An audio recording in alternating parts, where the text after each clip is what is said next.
Right, we're ready to go. Thanks for being here. Good afternoon. Hopefully you've had some drinks and some appetizers and you're actually a little awake, more awake than after lunch. I had an interesting session at 1 o'clock. My name is Medha Galal. I am the Vice President of Enablement, and it's a very complex role, so I actually had to break it down a little more. I run training in the Appian Center of Excellence. The architects have been presenting to some of you earlier today and actually including right now. I'm Stephen Arya. I'm a Director in Professional Services. Actually see a lot of familiar faces in the crowd, so thanks for showing up. Great, thanks, Steve. So we have for you today a number of items that we're going to talk about as our delivery methodology. It's a hallmark presentation that we pretty much have every Appian world, and we move from one individual stage to a higher one. We wanted to focus on something a bit more specific today. I promise you this is the only boring slide that we'll have for you today. So agility, how many of you actually are thinking that they're Agile shops? Sort of, that's great. Who else? Also, everybody's kind of waving their hand and shaking a little bit? Okay. So there's a reason why we think that a lot of people think they're Agile, but they're not as Agile as they could be. So we want to distill that down with some basics first and then talk about some key examples and problems that Steve will embellish on later. When we talk about Agile, there's a lot of philosophical aspects, but in general it's an umbrella of values and principles. We all kind of read the same books, same articles, and we take some of these things and apply them individually in our own projects. So we're going to talk about these. You've heard about the methodologies, whether you're using Scrum or a combined version of Scrum and XP, Scrum XP, Kanban, Scaled Agile, etc. It really comes down to a set of development practices that people apply. It's not a bunch of philosophies, but things that you actually do when you're running and leading projects. Some of these examples are things like specification by example, daily stand-ups, how to do estimations, backlog grooming, story mapping, etc. All of these set of practices are designed to do a certain set of things, and they all have a certain set of common goals.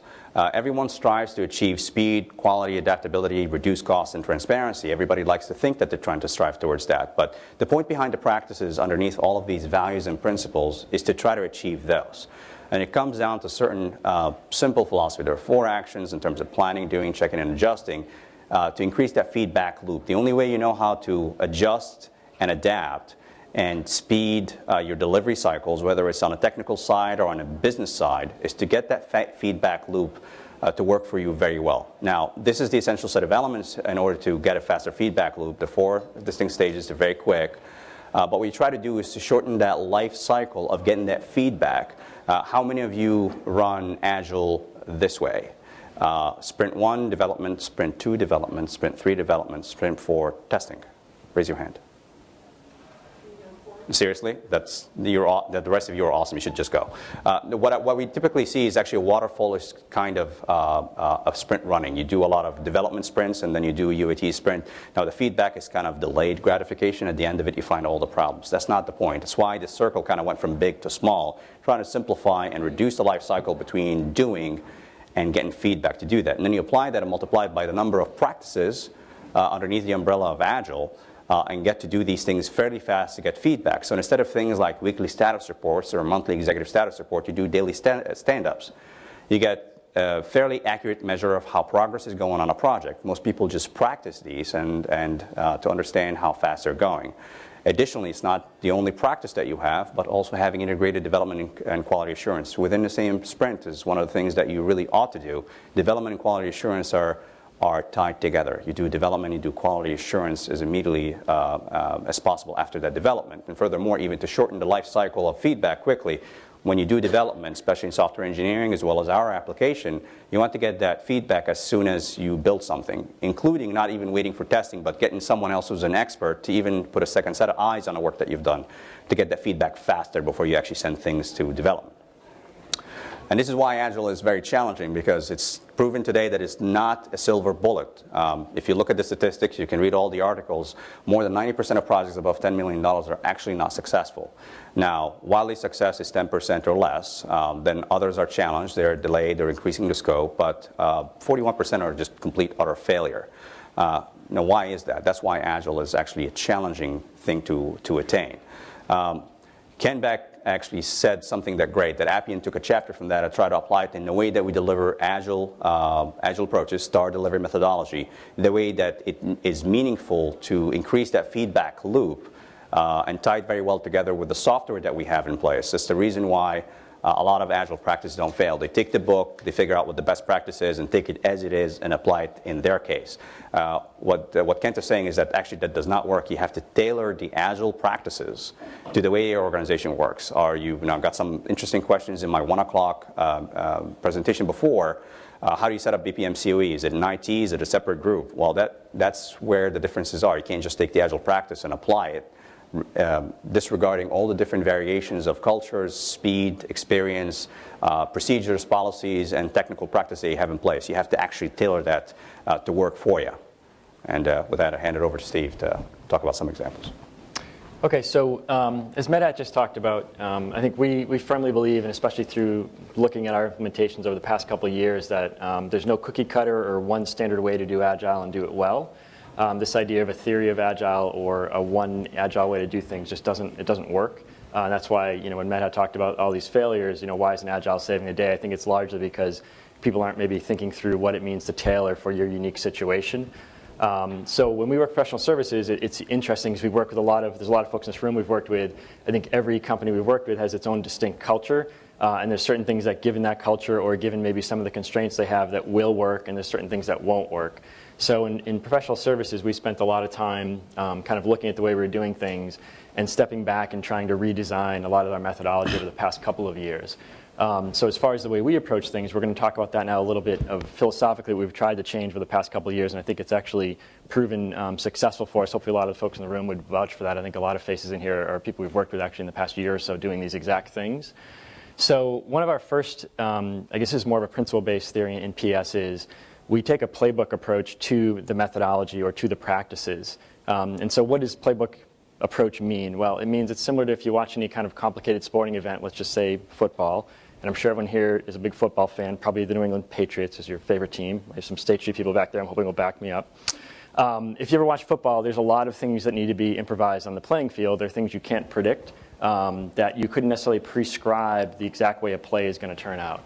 And so that's the way we really try to look at all these practices with how they play out in reality of when we work with clients is you have to go in with an understanding of kind of some general ideas of what you want to try to accomplish, but you need to first be mindful of what the situation is to figure out how you're going to apply those practices. And so for us, that means one idea is, well, first of all, don't just go in and say these are all the processes we're absolutely going to use in this project. It's go in and basically identify what are the problems you want to solve and choose processes based on those problems. Now, it's true in some of our projects, you'll find there's a standard maybe 10 or 12 processes we just always use, like a daily stand-up as an example. But other times there are other processes we'll kind of pull out of the playbook, if you will, and say this makes sense given the situation, which is, of course, the next option here. The situation is obviously a lot based on culture, to be honest. I mean, sometimes we'll work with shops that have a very firm SDLC, and there might be certain practices that we need to change slightly, or maybe we need to choose a different practice because ultimately it just won't work with the governance that the organization has. So that's an important part of the playbook approach. And then in addition to that, we're really big on kind of coaching our teams ultimately to we give them general guidance on how the processes or practices work, but we don't try to prescribe them anymore. I mean, the idea is the teams need to understand how to improvise. Admittedly, that's a role a lot of times, some of you that have worked with me in the past, that's a role I a lot of times play with the teams, is to kind of figure out what's the right way to improvise on maybe some of these things we normally do in a project that we need to change given the situation. And then kind of the last thing is, admittedly, although we don't become prescriptive in the way we guide processes, we do try to say, hey, these are some things we know absolutely will not work, so be aware of these pitfalls. And so when we say playbook, to us, that's what it really means. It's basically trying to be a little bit more improvised in the way we do things. I think actually this morning, the presentation, if anyone heard the presentation this morning about machinist versus behaviorists, I guess this is a similar philosophy to that. We believe ultimately in the behavioral side of things. So as far as what this looks like from a PS standpoint, what we're trying to do now is if you go on our website now, we have a lot of documentation on the STAR methodology. We're currently in draft mode this year, and hopefully by the end of the year, this stuff will be publicly available. But this is just kind of showing a process pattern that we wrote for what's called Sprint Zero. And so this is the way a lot of times when we first engage with a client, we basically like to do an initial sprint we call Sprint Zero. And the idea of that is one of the patterns in our playbook, if you will. And so the idea of the way we're trying to document this stuff is we're not trying to really develop these really wonkish, long practice summaries. They're fairly quick reads, and the idea is they're easy to scan through, and they all reach back to that initial slide we talked about with the playbook approach. So the idea is, I know the backdrop is difficult to read, so just to call it some of the interesting headings, the first thing we start with as a pattern is, what process are you trying to solve? So sprint 0 is an example. This is when we first land on a project. We don't know anything about the scope. This makes sense initially. So there's some specific problems about this. It's a new place. There's new domain language. There's a problem set we may not fully understand yet. This is important practice to do, but if we've been someplace for a long period of time, maybe 6 months, 8 months, sprint 0 probably doesn't make sense. We should be doing story grooming or something similar that wouldn't require this type of investment necessarily to stand up a project. So in addition to that, we also kind of carve out in the practices, we'll put the specific guidance in this is the how of it, but it's all really examples. It's not this idea of instructions. And this, again, is where we're trying to let folks kind of learn from it, but improvise. So we're not having our consultants necessarily be, mandating this is the way you must run a stand-up. It's basically giving some examples of maybe how to do it. And of course, this is a Sprint 0 artifact, so it speaks to some of those. And then lastly one of the third points here is what situation. And so if you look in it, we'll carve out, what areas would you want to use this in? Again, an example for Sprint 0 would be the situation normally is this is probably a net new client for us, or maybe it's a net new use case, a net new part of the environment that we're not familiar with at all. And then lastly is we do put some warnings over, hey, we've learned from lessons of the past, there's certain pitfalls you want to avoid. In Sprint 0, there's kind of a documented a number of problems that we always want to avoid. One of the biggest for us, actually, an example is not having the right people in the room for this really critical kind of 2-week period. So the idea here is, this is what we mean. We say a playbook approach. What the process documentation looks like is it's similar to folks that are familiar with documenting integration patterns. These are just process patterns. And so it's fairly a loose approach to it. We're largely relying on the intelligence of teams and individuals and clients that we work with to figure some of this stuff out in detail of how it'll be executed. The last piece of what that playbook approach means to us is we're mindful of we're constantly trying to improve our playbook. And so the idea here is the empirical process that Matt had talked about earlier, where all Agile practices at the end of the day really distill down to feedback loops are super important. The same thing for the processes that we're trying to basically implement now is we're constantly learning from teams and the way they're running them and tweaking the patterns, or maybe in some cases throwing out the patterns based on what we learn on the ground. So this is the idea when we say playbook, this is really what it kind of distills down to is it's much more of a pattern approach to process. It's different from kind of the days of CMMI, if anyone's familiar with that, where it was very prescriptive and kind of heavy-handed and really required you to do a lot of activities where it wasn't even clear why you were doing the activities. Here the idea is we're really trying to focus on some specific goals and situations that we would use those practices in to achieve those goals. So some examples we wanted to carve out. We have 2 in here, which hopefully some folks in the room actually will be familiar with from working with us before. One example we have is if you're faced with this problem, and I see this almost everywhere, that's why we chose one of this pattern in particular, where you've kind of got this idea of these 3 different core groups are really what build the product. There's usually business that understands probably what the product is supposed to do, what problems it needs to solve for them. IT that usually, in a minimum understands how to build those things.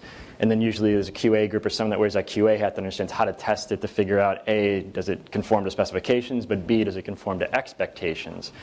But a lot of times what happens is there's not a shared understanding between those 3 groups, and we see this all the time. There's totally different opinions or maybe different understanding of what the product needs to do. So the process pattern we recommend for this is one that's called specification by example. It also goes by terms, sometimes people call it behavioral driven development or BDD. But the idea of this basically is if we look at, to step back a second again and restate the problem case, this is kind of the traditional way a lot of folks develop software is first, someone writes a requirement. This might be a business analyst in the organization. Now, admittedly, what you're not even seeing is that they've already translated something from the business off this slide that would be to the left. So they've already kind of interpreted things maybe slightly differently than the source of truth would have interpreted it. And then what happens is, at this point, they hand it off to the team, right? At this point, IT or technology goes off and kind of develops a solution based on what this requirement says. And then in addition to that, the QA folks will go and they'll write a script based on what the requirement says. So you basically right here have this important fork in the road to be aware of. And eventually what happens is the solution is finally developed, and then it's going to be tested against that script that the QA group had written. And so at that point, defects are going to be created based on the script. And then I think we all kind of know one thing that really, if anyone's ever been involved in this process, this is the thing that all of us love, especially if you're a manager, is debating the interpretation of the requirement because, well, I built the specifications the way I understand it, and QA may not agree with that. So really, that entire problem that's downstream, this waste of kind of debate and interpretation, and on this slide, I think it might look like it's the same size as everything else. I swear in some projects that can be like 60 to 80% of a team's time. Once you get in late life cycle stages of a project, it's all caused really by this idea here of there's this kind of break in truth, if you will, right here. And again, it's not even talking about the break in truth that happened of when the business person first gave the requirement to the analyst. So with specification by example, the idea is don't write a requirement. Okay, just write an example, or examples, plural really is the way to approach this, that are concrete, they're relatively easy to understand, and there's something that all three of those groups will share the same understanding for. So at that point, you develop the solution based off the example, not the requirement. Test it on that same example. There's no reason those two scripts need to be independent. I think despite what CMMI might say about that, you can in fact use the same artifact that your developers use to build something to actually test it. It's just a different group can do it if you want independence. And then lastly, the idea is you create defects based on the example, not based on a specific interpretation of the requirement. And hopefully that debate goes away. Now, admittedly, this is somewhat idealized. The reality is this certainly will not solve all your problems, but for the sake of I think this session, the idea is let's pretend for a second it totally is ideal. Now, what these examples look like, admittedly, right now might be, okay, great, I get this abstract idea of an example. But what these really look like is this is an example. Actually, we've used before in projects to kind of teach this.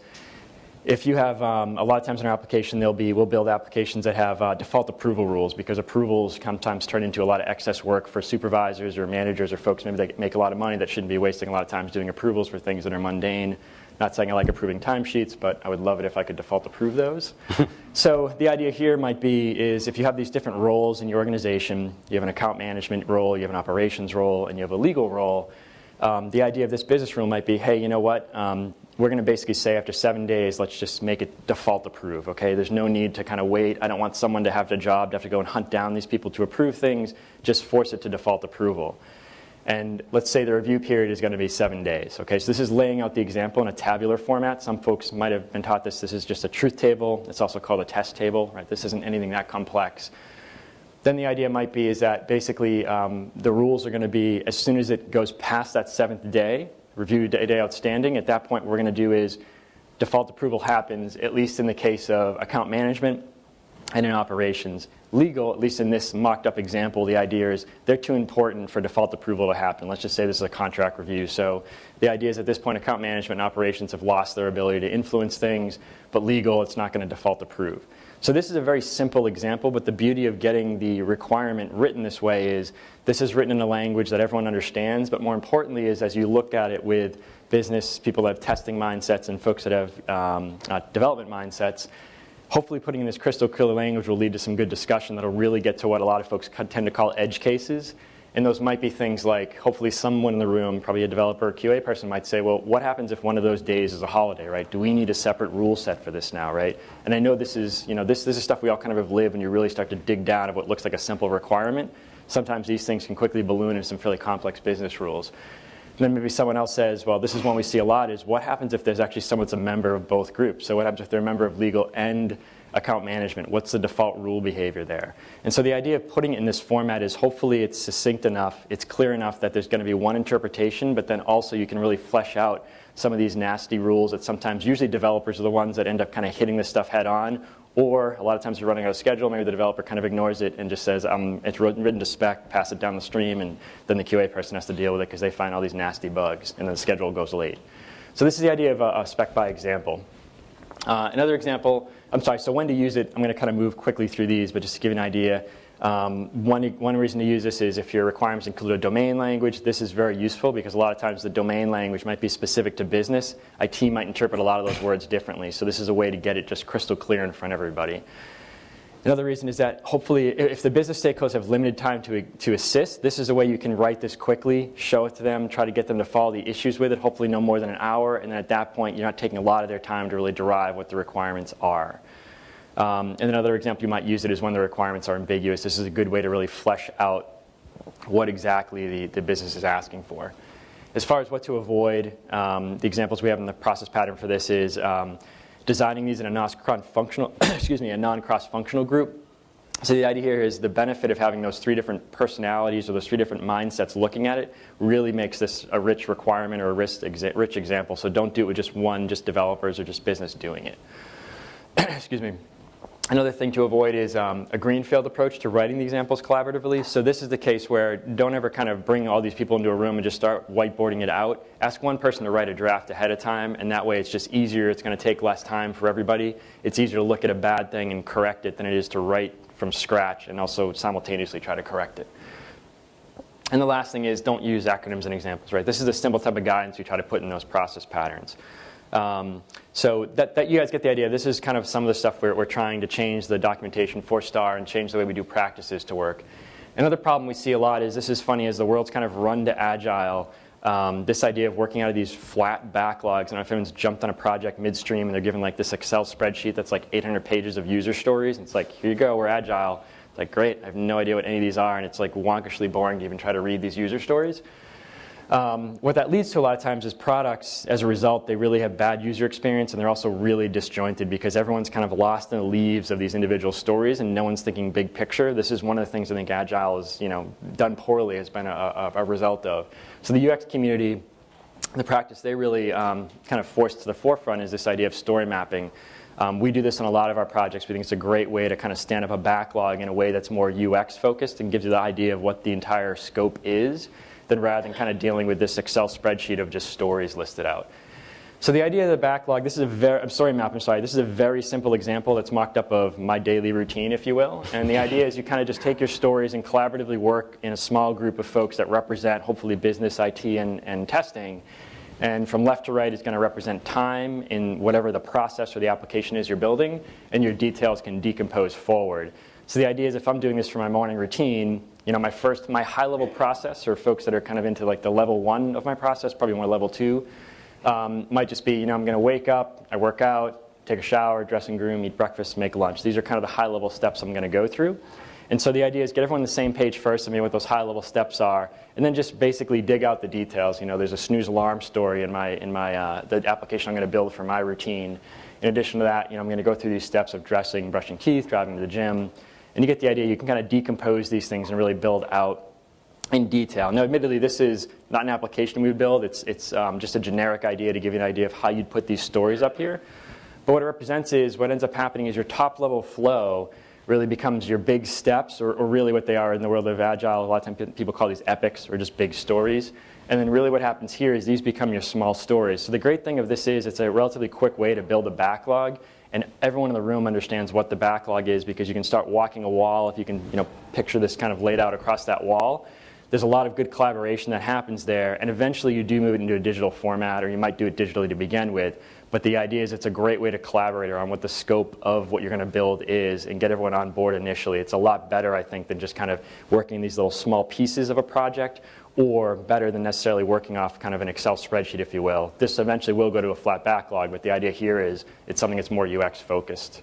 As far as when to use it, this is something where business will collaborate during what we call a discovery sprint. That's really important. Whoever the application is being built for really needs to be part of this collaboration session. That's critical.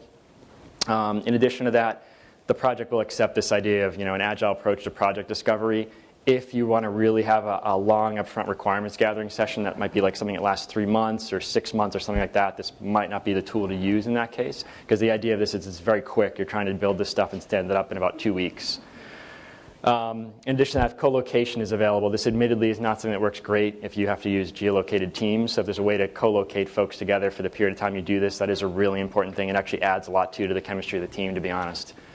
As far as what to avoid from it, I think what we've kind of learned, some of the running list of things to avoid is, one really important thing is just too many folks in that mapping session. I think if your room is bigger, it's getting bigger than 10 people, you're probably at diminishing returns and you're probably not going to get through the exercise. So it might be bad to kind of force some folks out, but admittedly at some point there's just too many folks in the room to make this productive. In addition to that, the idea of if you try to build the future state before you, at least as a team, walk through the as-is, right? That's an important thing. It's very simple to traditional requirements, right? Everyone should be familiar with that. It's really hard to jump future state if you don't at least talk about what the as-is is, and that's important to identify all the problems and pain points people currently exist. And then lastly, if no one's engaged, this is a really bad sign. I'm not going to say this has happened before, but if it did, it would be very painful as you get there. No one wants to enjoy in the discussion and collaboration of building that story map.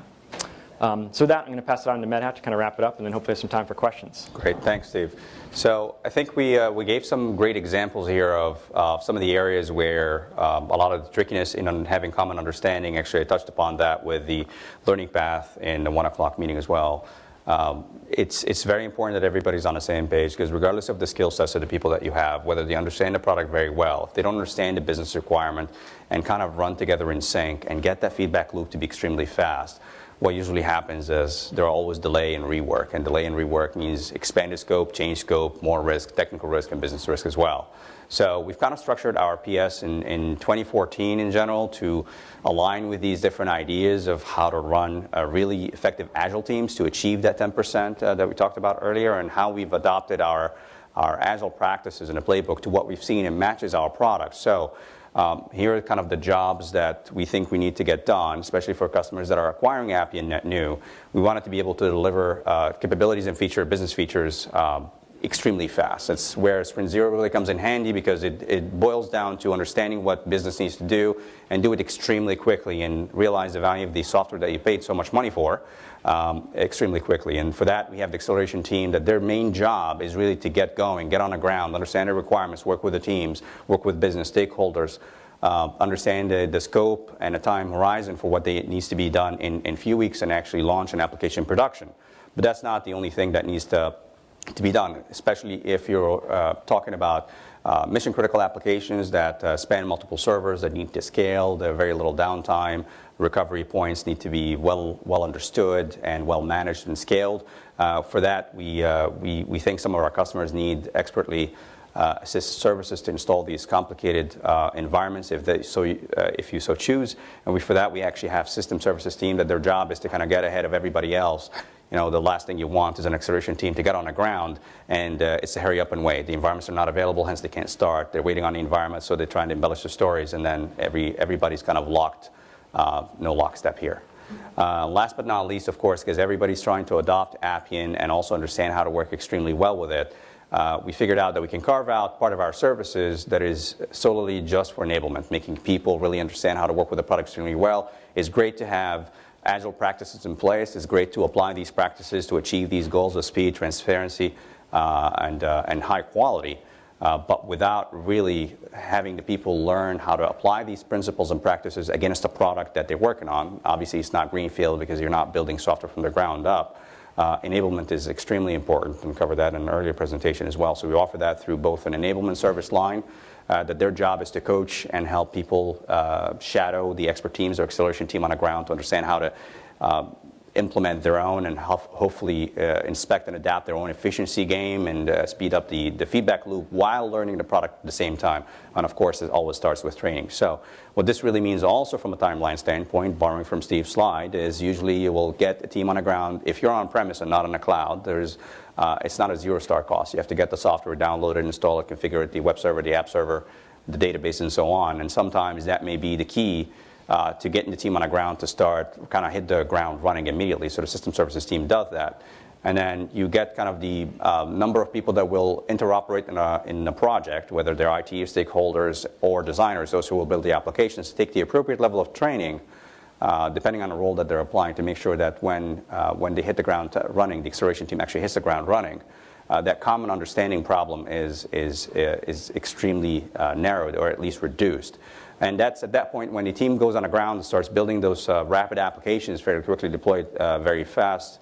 Enablement can start. Now you start thinking about, how do I make my people as good as the acceleration team to maintain that speed, not just build the first great application, but how do I build the second and the third and the fourth, and how do I make sure that they work together? That's when you start thinking about enablement.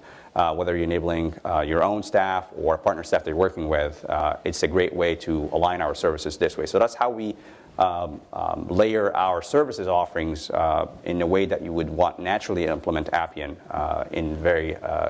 at speed. One thing, of course, is continuous uplearning and continuous enablement, depending on your demand and your time horizon, how you want to apply these principles and how you apply these practices in place and how you learn the product and keep up with it. Continuous learning, continuous enablement is something that you need to kind of maintain on an ongoing basis. We certainly do the same thing for our own team in PS to keep up with those.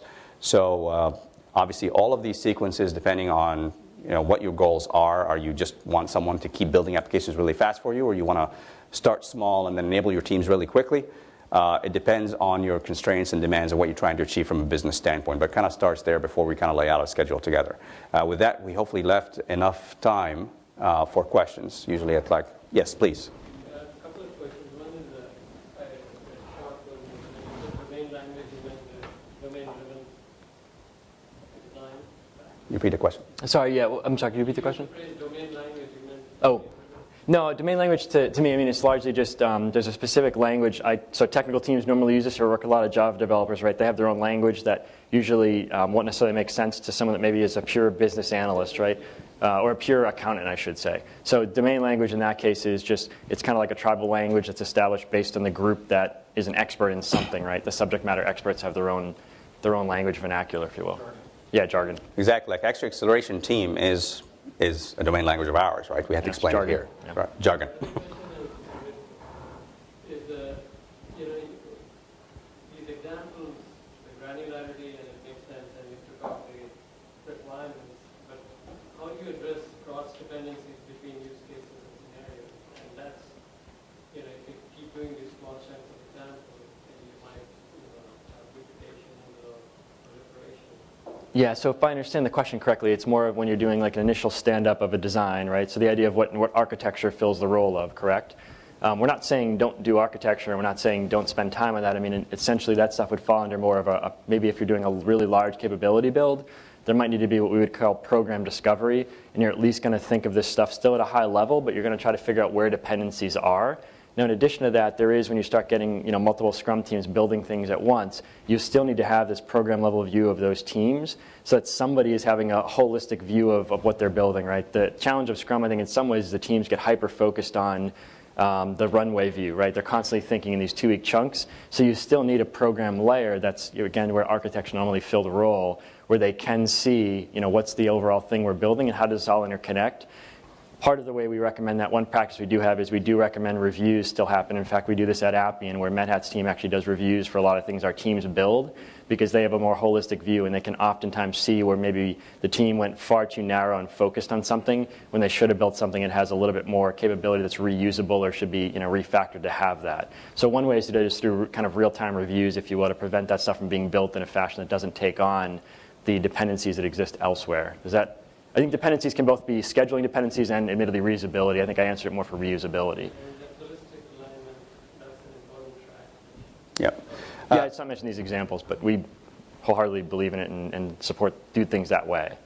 When you get a chance, download the Learning Path to Success. I actually have a big placemat that talks about all of these higher level of maturity, because eventually when you have a running program, you have to do certain technical stories and technical story mappings and dependencies as well, and maybe even do some architectural spikes. We didn't mention all the possible development practices, but it's one of those in a higher maturity level that you need to apply. You need to have a kind of a central group that dictates some of these things that people need to do, and then localize the architectural spikes to the team so that they can move as fast as possible. The point is, you're always trying to remove these dependencies, but make sure that you keep an eye on the ball as far as the long-running processes that may impact speed. You don't want to rework again. So architectural, absolutely important imperative of your organization. Yes, sir. Back on the pitfalls, did I read it correctly? You said to start with building the as-is. Probably back up. Yeah, so I think if unless you're doing totally What? I didn't hear the question. Oh, it's you're starting with the as-is for story mapping. Okay. So I think it's largely if you have something in place today and it's manual, it's good to walk through the as-is. It's really difficult for most people to have a thinking orientation that's just totally future-looking and just jump right into what the future state would be. Oh, no. Sorry, just the requirements piece. Sorry, yeah, we're not building as is. That might be interesting from a revenue standpoint if we build things that way. I don't think it would help our speed delivery Yes. Oops, sorry. Agile, when you're releasing the production pretty often, how do you keep up with training that and training users and have them kind of engage on the changes? So the question was, how do we keep up with the training with the users that are building in Agile practices on an ongoing basis? Is that your question? These are people that actually build the artifacts for an application? They're like the user guides or the users themselves of the application. They're releasing often. Okay, so the interesting notion about that, it just applies, a continuous uptraining is what we usually do for people that build the application. You kind of need to do the same thing, and especially if you need to go fast, you may decide to embed one of those members inside of the very same team, and that's kind of their primary job, to make sure that they're keeping up with documentation, the training that you need for the end users. Your question, yes? My question is kind of related to her training, but my teams are very, like I'm a program manager trying to have really good business teams. I'm doing daily stand-ups with my tech teams, and then I'm doing the same sort of exercise on alternate days with my business team. So we're going real fast. It's awesome, but I have the daunting task of documenting the requirements. So we're able to get the requirements, and we got to the point where we're doing like daily prototypes. But I have a big fundamental problem from a project management, program management, compliance to big cop, right? Yep. How do I get my documentation? When would you recommend us doing it? I want it every night with the else or doing it through the night, but it's not necessarily feasible. But what would you recommend? So I think, because at the end of the day, I'm on the hook for getting a Yep. BRD signed, whether it's Agile, whether we're doing sprints, and we're still traditionally waterfall, right? I mean, Yeah. but everybody still has that expectation because the PMO still follows waterfall, even if we're as Yep. bright and wonderful as we are for Agile. So let me rephrase the question just to make sure that I understood it. So what you're saying is, how do you keep up with both the speed and the current communication of what actually the teams are building I just between? want my BRD. How do I get my BRD? When we're doing Yeah. sprints, So it's a common every day, yep. My stakeholders on my case, who's near me, Yep. asking me, when can I get signed off from my chief Yeah. compliance So I think the concept of BRD is very common. We have a lot of federal clients. We have a lot of enterprises that still do that kind of documentation and require it. The way we recommend it is your BRD initially would kind of be a shell where it's high level. So you're going to have some high level requirements in there. That can be signed off at a high level view, but then on an individual sprint basis, that's part of your definition of ready is as these stories come in, the sign off, a lot of times that spec by example, we recommend there's a specification workshop activity that happens. That's before the stories are going to go into development cycles, right? So this is basically what we normally have in grooming. So let's say sprint 1, you're just trying to get things signed off for sprints 2 and 3 through that process. Some dedication or portion of the team's time has to do that. And then those individual items are going to then go into this BRD. Admittedly, a BRD is going to be a living document. You can't do the whole thing up front if you really want to be in some ways limber and agile and adaptable. So the idea is the shell is what's initially created, then you start the project, and it basically starts building up over time with these individual artifacts you have to create as part of story grooming or getting a story definition of ready so you can develop it in a future sprint. Does that make sense? Like you want us to do a pre-work session before I even assemble the Appian team. So sprinting and development. Like Yeah. my designers there, we're doing an as-is, current state, a future state process. We do a gap analysis, and then we Yep. decide what are we in the scope or not scope for sprint 3, this one, Okay. one, and onward. It might be a difference of size of capability then, I think maybe is maybe the difference I'm hearing. Like size capability, when you're doing this initial kind of scoping in sprint 0, you're thinking along the lines of what you could build probably in 8 weeks to maybe 12 weeks. And then an individual sprint basis, those designs are all going to be very small because you're working these really small pieces of functionality that would then build up the BRD incrementally or iteratively. Does that make sense? Let's embellish these questions right after the session. I want to take a couple more questions because we're almost out of time. Other questions from the group, please. Yes. So with a product owner, running and building the application and leading that team, they hand off the application to the business, and the business is in charge of bringing it through and getting, rolling it out within the organization. Does that project team support that? Repeat the question. Yeah, so I think it's kind of two. I would break it up into 2 questions. Is maybe one is who's responsible for getting sign off from the business? Is that right? No, just Oh. okay, it's ready to go. Here's your application. Oh. And you then, does the project team support that rollout? So I think that depends on how you want to. It's really a capacity decision. Is the project team is probably going to know it best. Now, do you want their capacity being used once it goes live? If so, then those requests should come back as just normal backlog items, and the assumption is that team's continuing to build new functionality. So those requests would come in and be prioritized again by somebody that has that decision rights or authority to do that. The other option would be there's a separate team that deals with support issues, and maybe you only dip into that exquisite kind of development capacity based on things that other ops team cannot support. What But was really, the question? Because people in the back didn't hear Oh, that. sorry. So the question I think is basically is what to do once you go live. I think if I'm framing this correctly, it's who deals with the production issues or change requests that come in once the system's live. Is that framing it properly or no? But I would like that answer too. So. Oh, okay. Nice. We're out of time, but we'll take one more question, if it's quick. Very quick. Familiar with scaled eligible training?